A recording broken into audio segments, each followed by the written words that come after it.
Good morning guys. Ito yung hindi ko hindi na ipost sa sa story. Yan, ito bago. Yan. Ito yung 2 weeks 2 weeks old pechay. Yan. Yan pa, di ba? Yan guys, makikita niyo yung aking yan, yan. Ayan. Diba? Medyo malalaki na siya. Yan. Ito, yan, patubo na yung bagong mustasa, mustasa. 2 days ko pa lang ngayon, ay 3 days. Pero paano na siya? Palabas na siya. Yan.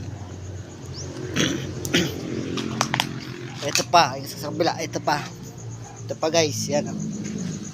Ito medyo maliliit pa to guys. Nahuli kasi itong tanim, nahuli. Yan, maliliit pa yan guys.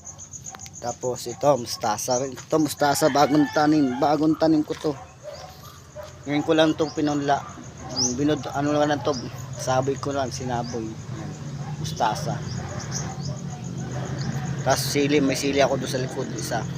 Namatay, insect ba eh. Tapos meron pa sa kabila. Guys, ang layer pa yun guys. Ito nga pala yung papayo. Kaso wala pang inog. Oh, wala pang inog. Malalaki na siya kaso wala pa siyang inog. Ito guys yung iba. Ito. Yan. Ito medyo okay na rin, medyo malalaki na rin siya. Oh. Hindi kasi sila sabay-sabay tinanim eh. Yan, hindi sila sabay-sabay. Oo. Diba? Ayan, bakante yan. Pag tagtataniman ko sa kabila ng mustasa pag tumubo. Yan, ayan ang ko. Yan, yung isang ko yan. Yan. Ayan.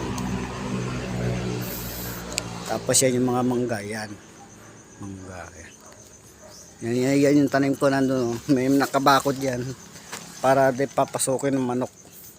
Ayan. Pinasok kasi ng manok na kay nasisira. Sayang.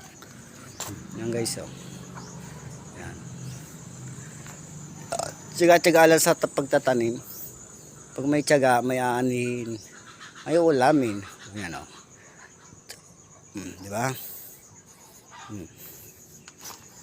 Yan. Tapos pa. Ito. Kape tayo guys. Kape muna tayo. Yan. At mamaya magdidilig ako mamaya konti at aalis ako mamaya at may gagawin. Para may extra income man lang. Yan guys ha. Yan. Nakita nyo na 2 weeks pa lang yan. Mga 45 days yan. Pwedeng harvestin na yan. 45 days. Okay, sige. Update ko na lang kayo pag nag-harvest na tayo. Okay guys, good morning pala sa lahat ng shoutout nga pala dyan